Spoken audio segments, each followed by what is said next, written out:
हार तो वो सबक है जो आपको बेहतर होने का मौका देगी। Hello friends, welcome to knowledge life. Friends, आज मैं स्पीडी रेलवे सामान्य विज्ञान का टेस्ट पेपर 12 और टेस्ट पेपर 13 लेकर आया हूं, जिसमें रेलवे ग्रुप डी से लेकर एसएससी के जितने भी एग्ज़ाम्स होते हैं उन सभी में और साथ ही पीसीएस तक के एग्ज़ाम में विज्ञान के प्रश्न देखने को मिलते हैं, जो कि इस टेस्ट पेपर से कवर हो जाएगा। तो इसे बिल्कुल भी इग्नोर ना करें और 1 से 2 बार इस वीडियो को ज़रूर देख लें, जिससे कि ये सभी के सभी प्रश्न आपके दिमाग में अच्छे से सेट कर जाए और आने वाले हर एग्ज़ाम में आपके लिए उपयोगी साबित हो। तो चलिए शुरू करते हैं आज के सेशन और देखते हैं पहले प्रश्न को। तो हमारा आज का पहला प्रश्न है, निम्न में किसका अपवर्तनांक सर्वाधिक होता है? तो किसका अपवर्तनांक जो है वो सर्वाधिक होता है? तो ये होता है बैगनी का। तो बैगनी रंग का जो है ये अपवर्तनांक सर्वाधिक होता है। बढ़ते हैं प्रश्न संख्या 2 की ओर। प्रश्न संख्या 2 का रहा है, निम्न में किस विद्युत चुंबकीय तरंग की तरंग दैर्घ्य ज़्यादा होती है?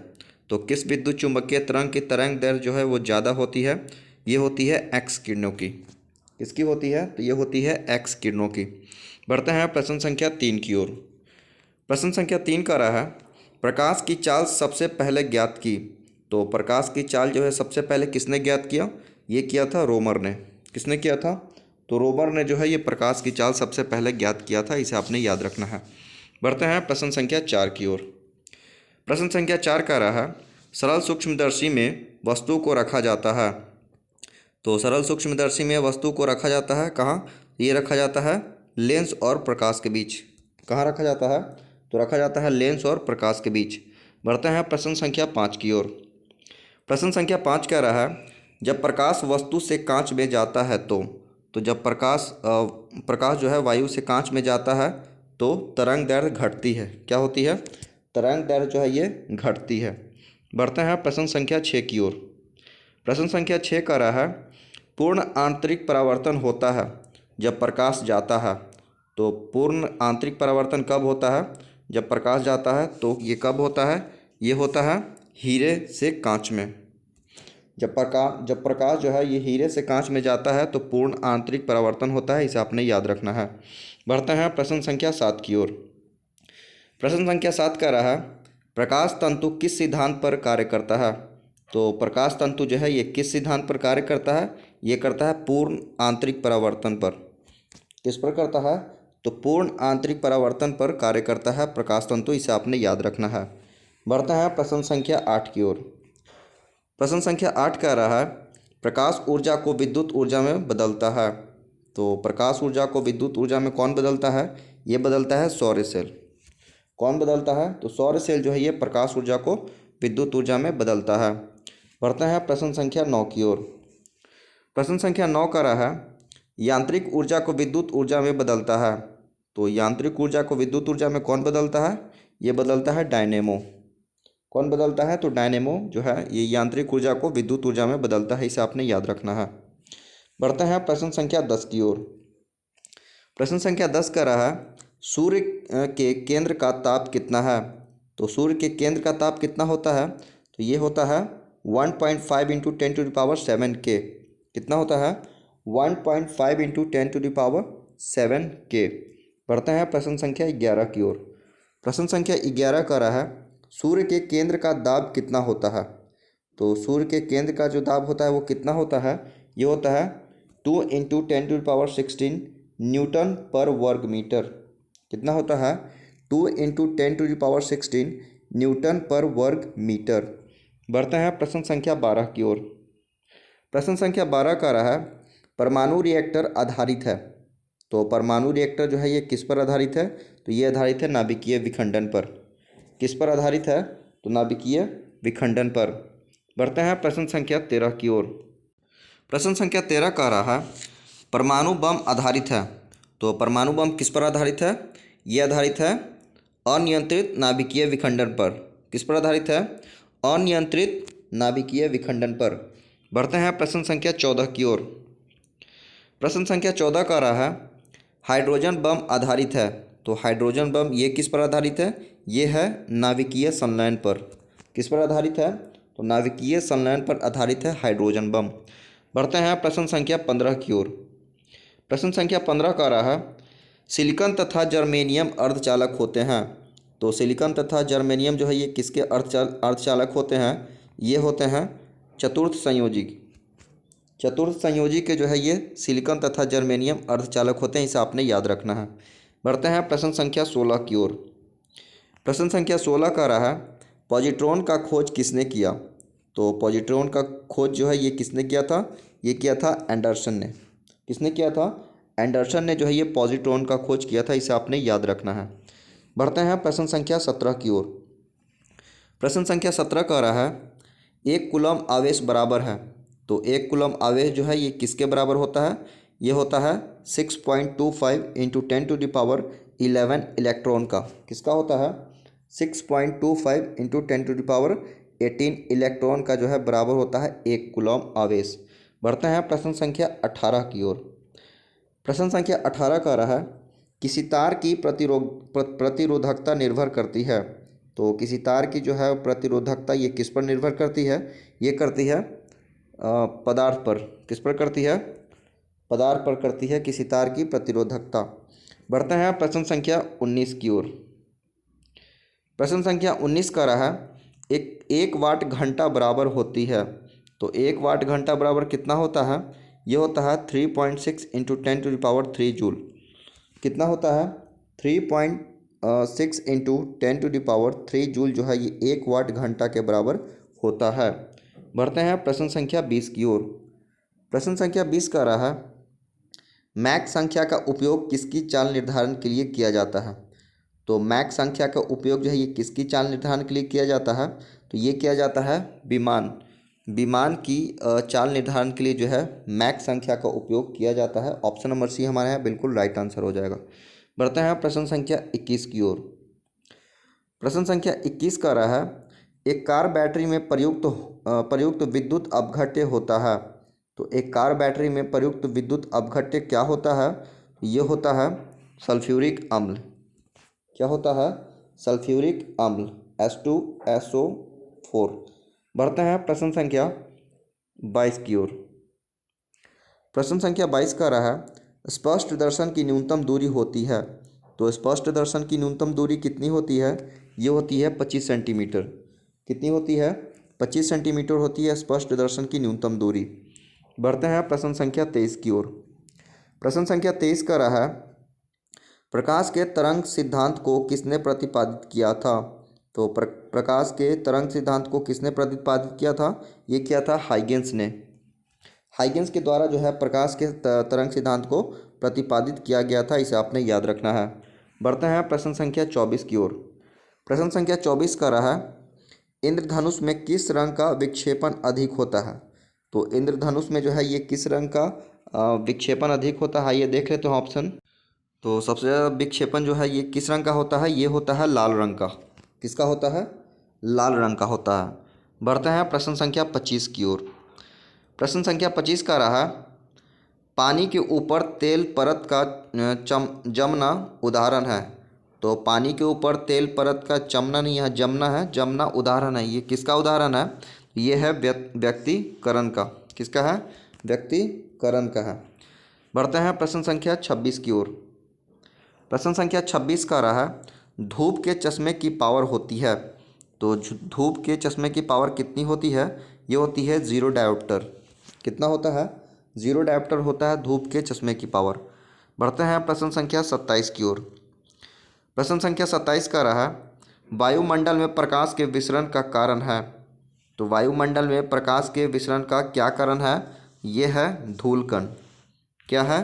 धूलकण जो है ये वायुमंडल में प्रकाश के विसरण का कारण है। बढ़ते हैं प्रश्न संख्या 28 की ओर।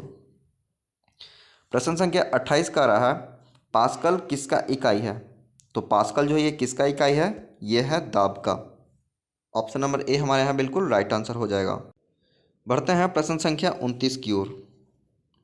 प्रश्न संख्या 29 का रहा, प्रकाश की गति किसके बीच से जाते हुए न्यूनतम होगी? तो दिए गए ऑप्शन के अनुसार जो है ये किसके बीच से जाते हुए न्यूनतम होगी? तो ये होगी कांच के बीच से। तो प्रकाश जो है ये कांच के बीच से जाएगी तो इसकी गति जो है ये न्यूनतम हो जाएगी। ठीक है। पढ़ते हैं प्रश्न संख्या 30 की ओर। प्रश्न संख्या 30 का रहा, सूर्य की ऊष्मा पृथ्वी पर कैसे पहुंचती है? तो सूर्य की ऊष्मा जो है ये पृथ्वी पर कैसे पहुंचती है? ये पहुंचती है विकिरण विधि द्वारा। किसके द्वारा? विकिरण द्वारा जो है सूर्य की ऊष्मा पृथ्वी पर पहुंचती है। बढ़ते हैं प्रश्न संख्या 31 की ओर। प्रश्न संख्या 31 का रहा, रेफ्रिजरेटर में थर्मास्टेट का कार्य है। तो रेफ्रिजरेटर में थर्मास्टेट का क्या कार्य होता है? ये होता है एक समान ताप को बनाए रखना। क्या होता है? तो एक समान ताप को बनाए रखना, यही जो है रेफ्रिजरेटर में थर्मास्टेट का काम होता है। बढ़ते हैं प्रश्न संख्या 32 की ओर। प्रश्न संख्या 32 का रहा, शुद्ध जल का क्वथनांक फ़ारेनहाइट स्केल पर क्या होगा? तो शुद्ध जल का जो क्वथनांक है ये फ़ारेनहाइट स्केल पर कितना होता है? ये होता है 212 डिग्री फ़ारेनहाइट। कितना होता है? 212 डिग्री फ़ारेनहाइट जो है ये शुद्ध जल का क्वथनांक फ़ारेनहाइट स्केल पर होता है, इसे आपने याद रखना है। बढ़ते हैं प्रश्न संख्या 33 की ओर। प्रश्न संख्या 33 का रहा, केल्विन तापमापी में बर्फ़ का गलनांक होता है। तो केल्विन तापमापी में बर्फ़ का गलनांक जो है ये कितना होता है? ये होता है 273 केल्विन। 273 केल्विन जो है ये बर्फ़ का गलनांक होता है, यानी कि 273 kelvin is equal to 0 degree. और अगर हम 373 केल्विन का बात करें तो ये इक्वल हो जाएगा 100 डिग्री सेंटीग्रेड का। तो इस प्रकार से देख ले तो ऑप्शन नंबर ए हमारे यहाँ बिल्कुल राइट आंसर हो जाएगा। बढ़ते हैं प्रश्न संख्या 34 की ओर। प्रश्न संख्या 34 का रहा है, ध्वनि का वेग सबसे ज़्यादा होता है। तो दिए गए ऑप्शन में जो है ध्वनि का वेग सबसे ज़्यादा किस में होगा? तो ये हो जाएगा इस्पात में। किस में होगा? तो इस्पात में जो है ये ध्वनि का वेग सबसे ज़्यादा होगा दिए गए ऑप्शन के अनुसार। ऑप्शन नंबर ए हमारे यहाँ बिल्कुल राइट आंसर हो जाएगा। बढ़ते हैं प्रश्न संख्या 35 की ओर। प्रश्न संख्या 35 का रहा, ध्वनि का वेग सर्वाधिक होता है। तो दिए गए ऑप्शन के अनुसार ध्वनि का वेग जो है सर्वाधिक किस में होगा? तो ये हो जाएगा ठोस में। ठोस में जो है ध्वनि का वेग सबसे ज़्यादा होगा, इसे आपने याद रखना है। बढ़ते हैं प्रश्न संख्या 36 की ओर। प्रश्न संख्या 36 का रहा, ध्वनि का प्रभाव कान में कितने समय तक रहता है? तो ध्वनि का प्रभाव जो है ये कान में कितने समय तक रहता है? ये रहता है 1/10 सेकेंड तक। कितना समय तक रहता है? तो 1/10 सेकेंड तक जो है ये ध्वनि का प्रभाव कान में रहता है। तो फ्रेंड्स ये थे टेस्ट पेपर 12 के कुछ प्रश्न। अब हम लोग देखते हैं टेस्ट पेपर 13 के प्रश्न को। तो टेस्ट पेपर 13 का हमारा जो पहला प्रश्न है वो ये कह रहा है, प्रतिध्वनि का कारण है। तो प्रतिध्वनि का क्या कारण है? यह है ध्वनि का परावर्तन। क्या है? तो ध्वनि का परावर्तन जो है ये प्रतिध्वनि का कारण है। बढ़ते हैं प्रश्न संख्या 2 की ओर। प्रश्न संख्या 2 का रहा, झूला झूलते समय कोई व्यक्ति झूला पर खड़ा हो जाए तो उसका आवर्तकाल। तो झूला झूलते समय कोई व्यक्ति अगर झूला पर खड़ा हो जाए तो उसका आवर्तकाल जो है ये घट जाएगा। क्या हो जाएगा? आवर्तकाल क्या हो जाएगा? घट जाएगा। बढ़ते हैं प्रश्न संख्या 3 की ओर। प्रश्न संख्या 3 का रहा है, यदि झूले पर एक व्यक्ति के स्थान पर दो व्यक्ति बैठ जाए तो आवर्तकाल क्या होगा? तो यदि झूले पर एक व्यक्ति के स्थान पर दो व्यक्ति बैठ जाए तो आवर्तकाल जो है ये जो है अपरिवर्तित रहेगा। क्या रहेगा? अपरिवर्तित रहेगा यदि झूले पर एक व्यक्ति के स्थान पर दो व्यक्ति बैठ जाए तो। बढ़ते हैं प्रश्न संख्या 4 की ओर। प्रश्न संख्या 4 का रहा है, सेकेंडी पेंडुलम का आवर्तकाल होता है। तो सेकेंडी पेंडुलम का आवर्तकाल क्या होता है? ये होता है 2 सेकंड। कितना होता है? 2 सेकंड होता है। बढ़ते हैं प्रश्न संख्या 5 की ओर। प्रश्न संख्या 5 का रहा, कोशिका नली में जल का ऊपरी सतह होता है। तो कोशिका नली में जल का ऊपरी सतह ये होता है उत्तल। क्या होता है?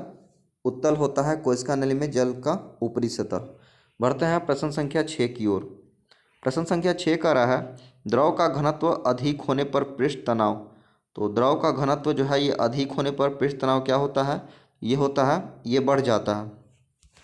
द्रव का घनत्व अधिक होने पर पृष्ठ तनाव जो है ये बढ़ जाता है। बढ़ते हैं प्रश्न संख्या 7 की ओर। प्रश्न संख्या 7 का रहा है, पारे को जब एक बर्तन में रखा जाता है तो मेनिस्कस होता है। तो पारे को जब एक बर्तन में रखा जाता है तो मेनिस्कस जो है ये उत्तल होता है। कैसा होता है? तो उत्तल होता है। बढ़ते हैं प्रश्न संख्या 8 की ओर। प्रश्न संख्या 8 का रहा, ऊंचाई बढ़ने से वायुमंडलीय दाब। तो ऊंचाई बढ़ने से वायुमंडलीय दाब क्या होता है? ये घट जाता है। जैसे जैसे ऊंचाई बढ़ता है वैसे वैसे वायुमंडलीय दाब घट जाता है। बढ़ते हैं प्रश्न संख्या 9 की ओर। प्रश्न संख्या 9 का रहा है, एक बार बराबर होता है। तो एक बार बराबर कितना होता है? ये होता है 10 के पावर 5 पास्कल। कितना होता है? तो 10 के पावर 5 पास्कल होता है एक बार बराबर। बढ़ते हैं प्रश्न संख्या 10 की ओर। प्रश्न संख्या 10 का रहा है, किसी वस्तु का भार अधिकतम होता है। तो किसी वस्तु का भार जो है किसमें अधिकतम होता है? तो दिए गए ऑप्शन के अनुसार जो है ये निर्वात में, निर्वात में जो है वस्तु का भार अधिकतम होता है। बढ़ते हैं प्रश्न संख्या 11 की ओर। प्रश्न संख्या 11 का रहा है, पृथ्वी की अपेक्षा चंद्रमा का द्रव्यमान लगभग है।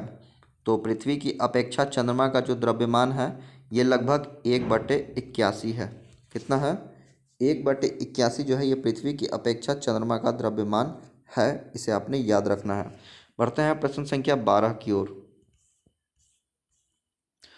प्रश्न संख्या 12 का रहा है, भू अस्थायी उपग्रह पृथ्वी के चारों ओर चक्कर लगाता है। तो भू अस्थायी उपग्रह पृथ्वी के चारों ओर चक्कर लगाता है कितना देर?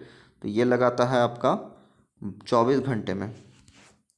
24 घंटे में जो है ये भू अस्थायी उपग्रह पृथ्वी के चारों ओर चक्कर लगाता है। इसे आपने याद रखना है। बढ़ते हैं प्रश्न संख्या 13 की ओर। प्रश्न संख्या 13 का रहा है, पृथ्वी पर वायुमंडलीय दाब का कारण है। तो पृथ्वी पर वायुमंडलीय दाब का क्या कारण है? यह है गुरुत्वाकर्षण। गुरुत्वाकर्षण के कारण जो है पृथ्वी पर वायुमंडलीय दाब होता है। बढ़ते हैं प्रश्न संख्या 24 की ओर। प्रश्न संख्या 24 का रहा है, पृथ्वी का पलायन वेग है। तो पृथ्वी का पलायन वेग कितना होता है? यह होता है 11.2 किलोमीटर पर सेकंड। कितना होता है? 11.2 किलोमीटर पर सेकंड ये पृथ्वी का पलायन वेग होता है। बढ़ते हैं प्रश्न संख्या 15 की ओर। प्रश्न संख्या 15 का रहा है, जब कोई वस्तु ऊपर से गिराई जाती है तो उसका भार होता है। तो जब कोई वस्तु को जो है ऊपर से गिराई जाती है तो उसका भार जो है ये क्या होगा? तो ये परिवर्तनशील होगा। उसके भार में परिवर्तन होगा जब कोई वस्तु को ऊपर से गिराया जाएगा।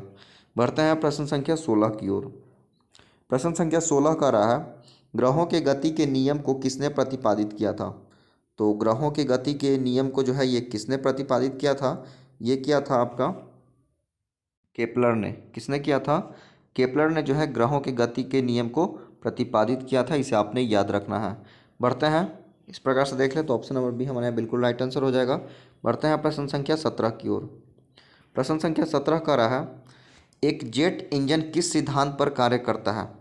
तो एक जेट इंजन जो है ये किस सिद्धांत पर कार्य करता है? ये करता है रैखिक संवेग का संरक्षण।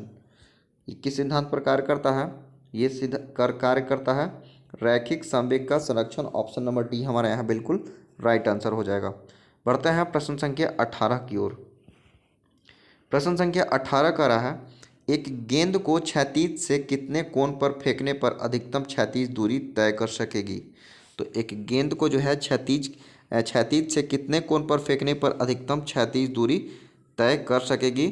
तो इसको जो है 45 डिग्री कोण पर जो है फेंकने पर अधिकतम क्षैतिज दूरी तय कर सकेगी। बढ़ते हैं प्रश्न संख्या 19 की ओर। प्रश्न संख्या 19 का रहा, वायुमंडल में बादलों के तैरने का कारण। तो वायुमंडल में बादलों के तैरने का कारण क्या है? तो ये है घनत्व। घनत्व के कारण ही जो है वायुमंडल में बादल तैरता है। बढ़ते हैं प्रश्न संख्या 20 की ओर। प्रश्न संख्या 20 का रहा, गैस के अणुओं की गतिज ऊर्जा किस ताप पर शून्य होती है? तो गैस के अणुओं की जो गतिज ऊर्जा है ये किस ताप पर शून्य होती है? ये होती है -273 डिग्री सेंटीग्रेड पर। किस पर होती है? तो -273 डिग्री सेंटीग्रेड पर होती है। इस प्रकार से देख लें तो ऑप्शन नंबर बी हमारे यहाँ बिल्कुल राइट आंसर हो जाएगा। बढ़ते हैं प्रश्न संख्या 21 की ओर। प्रश्न संख्या 21 का रहा है, पारे का तापमापी किस ताप तक प्रयुक्त हो सकता है? तो पारे का जो तापमापी है ये किस ताप तक प्रयुक्त हो सकता है? तो ये हो सकता है 360 डिग्री सेंटीग्रेड पर। 360 डिग्री सेंटीग्रेड पर जो है पारे का पारे का जो ताप है ये प्रयुक्त हो सकता है। बढ़ते हैं प्रश्न संख्या 22 की ओर। प्रश्न संख्या 22 का रहा है, प्रिज्म द्वारा किस रंग का विचलन अधिकतम होता है? तो प्रिज्म द्वारा किस रंग का विचलन जो है ये अधिकतम होता है? ये होता है बैगनी का। प्रिज्म द्वारा जो है बैगनी रंग का विचलन अधिकतम होता है, इसे आपने याद रखना है। बढ़ते हैं प्रश्न संख्या 23 की ओर। प्रश्न संख्या 23 का रहा है, किसी गैस में उत्पन्न ध्वनि तरंग सदैव होती है। तो किसी गैस में उत्पन्न ध्वनि तरंग सदैव कैसी होती है? तो ये होती है अनुदैर्घ्य। किसी गैस में उत्पन्न ध्वनि तरंग जो है ये सदैव अनुदैर्घ्य होती है। बढ़ते हैं प्रश्न संख्या 24 की ओर। प्रश्न संख्या 24 का रहा है, किसी स्थान पर पृथ्वी के चुंबकीय क्षेत्र के क्षैतिज व ऊर्ध्वाधर घटक बराबर है, तो उस स्थान पर नति कोण कितना होगा? तो किसी स्थान पर पृथ्वी के चुंबकीय क्षेत्र के क्षैतिज व ऊर्ध्वाधर घटक बराबर है, तो उस स्थान पर नति कोण कितना होगा? ये देख लेते हैं ऑप्शन। तो ये होगा 45 डिग्री। कितना हो जाएगा? तो ये हो जाएगा 45 डिग्री। ऑप्शन नंबर सी हमारा यहाँ बिल्कुल राइट आंसर हो जाएगा। बढ़ते हैं प्रश्न संख्या 25 की ओर। प्रश्न संख्या 25 का रहा है, द्रव्य तरंगों की तरंग दैर्घ्य निर्भर नहीं करती। तो द्रव्य तरंगों की तरंग दैर्घ्य किस पर निर्भर नहीं करती है? ये नहीं करती है आवेश पर। आवेश पर जो है द्रव्य तरंगों की तरंग दैर्घ्य जो है निर्भर नहीं करती है। बढ़ते हैं प्रश्न संख्या 26 की ओर। प्रश्न संख्या 26 का रहा है, कौन सा कण सबसे अधिक अस्थायी है? तो कौन सा कण जो है वो सबसे अधिक अस्थायी है? तो ये है न्यूट्रॉन। न्यूट्रॉन जो है ये सबसे अधिक अस्थायी है। बढ़ते हैं प्रश्न संख्या 27 की ओर। प्रश्न संख्या 27 का रहा है, एंगस्ट्रॉम क्या मापता है? तो एंगस्ट्रॉम क्या मापता है? ये मापता है प्रकाश तरंग दैर्घ्य। क्या मापता है? तो प्रकाश तरंग दैर्घ्य को जो है ये एंगस्ट्रॉम मापता है। बढ़ते हैं प्रश्न संख्या 28 की ओर। प्रश्न संख्या 28 का रहा है, श्यानता गुणांक की एसआई इकाई है। तो श्यानता गुणांक की एसआई इकाई क्या है? तो ये है पॉइज। पॉइज जो है ये श्यानता गुणांक की इकाई है। बढ़ते हैं प्रश्न संख्या 29 की ओर। प्रश्न संख्या 29 का रहा, एक फैदम बराबर है। तो एक फैदम किसके बराबर है? ये है 6 फीट के। किसके? 6 फीट के बराबर होता है एक फैदम, इसे आपने याद रखना है। बढ़ते हैं प्रश्न संख्या 30 की ओर। प्रश्न संख्या 30 का रहा है, टाइपराइटर के आविष्कारक हैं। तो टाइपराइटर के आविष्कारक कौन है? यह है सोल्स।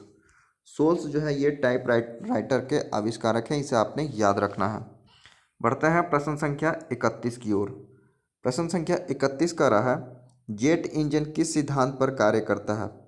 तो जेट इंजन जो है ये किस सिद्धांत पर कार्य करता है? ये करता है रैखिक संवेग संरक्षण सिद्धांत पर। किस पर करता है? रैखिक संवेग संरक्षण सिद्धांत पर जो है जेट इंजन कार्य करता है, इसे आपने याद रखना है। बढ़ते हैं प्रश्न संख्या 32 की ओर। प्रश्न संख्या 32 का रहा है, मानक दाब है। तो मानक दाब क्या है?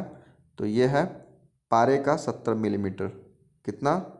तो पारे का 70 मिलीमीटर, इसे आपने याद रखना है, मानक दाब होता है। बढ़ते हैं प्रश्न संख्या 33 की ओर। प्रश्न संख्या 33 का रहा है, मैनोमीटर के द्वारा किसकी माप की जाती है? तो मैनोमीटर के द्वारा किसकी माप की जाती है? तो ये किया जाता है गैसों के दाब का। किसका किया जाता है? गैसों के दाब का जो है ये मैनोमीटर से माप किया जाता है, इसे आपने याद रखना है। बढ़ते हैं प्रश्न संख्या 34 की ओर। प्रश्न संख्या 34 का रहा है, वस्तु की मात्रा बदलने पर अपरिवर्तित रहेगा। तो वस्तु की मात्रा बदलने पर क्या अपरिवर्तित रहेगा? तो ये घनत्व। घनत्व जो है ये वस्तु की मात्रा बदलने पर अपरिवर्तित रहेगा, इसे आपने याद रखना है। बढ़ते हैं प्रश्न संख्या 35 की ओर। प्रश्न संख्या 35 का रहा, केल्विन मान में मानव शरीर का सामान्य ताप है। तो केल्विन माप में मानव शरीर का जो सामान्य ताप होता है ये कितना होता है? ये होता है 310 केल्विन। कितना होता है? 310 केल्विन जो है ये केल्विन मान में जो है मानव शरीर का सामान्य ताप होता है। बढ़ते हैं प्रश्न संख्या 36 की ओर। प्रश्न संख्या 36 का रहा है, पारा जमता है। तो पारा जो है ये कितने डिग्री पर जमता है? यह जमता है -39 डिग्री सेंटीग्रेड पे। तो पारा जो है -39 डिग्री सेंटीग्रेड पर जमता है, इसे आपने याद रखना है। बढ़ते हैं प्रश्न संख्या 37 की ओर। प्रश्न संख्या 37 का रहा है, उच्च तापक्रम को मापने का यंत्र है। तो उच्च तापक्रम को मापने का यंत्र कौन सा होता है? ये होता है पायरोमीटर। पायरोमीटर से जो है उच्च तापक्रम को मापा जाता है, इसे आपने याद रखना है। तो फ्रेंड्स, ये थे हमारे आज के टेस्ट पेपर 12 और टेस्ट पेपर 13 के कुछ प्रश्न, जिसे हम लोगों ने आसानी से कवर कर लिया है। और मैं आप सभी से यही कहना चाहूँगा कि इस वीडियो को जितना ज़्यादा से ज़्यादा शेयर करें, ताकि जो लोग अभी आने वाले जो ग्रुप डी का एग्ज़ाम है, रेलवे ग्रुप डी का, आ, उस उसमें और साथ ही आने वाले जो भी एग्ज़ाम्स हैं और जिसके लिए लोग तैयारी कर रहे हैं, उन सभी को इस वीडियो से लाभ प्राप्त हो। तो जितना ज़्यादा से ज़्यादा शेयर करें इस वीडियो को। मिलते हैं अगले वीडियो में। बाय। Thank you.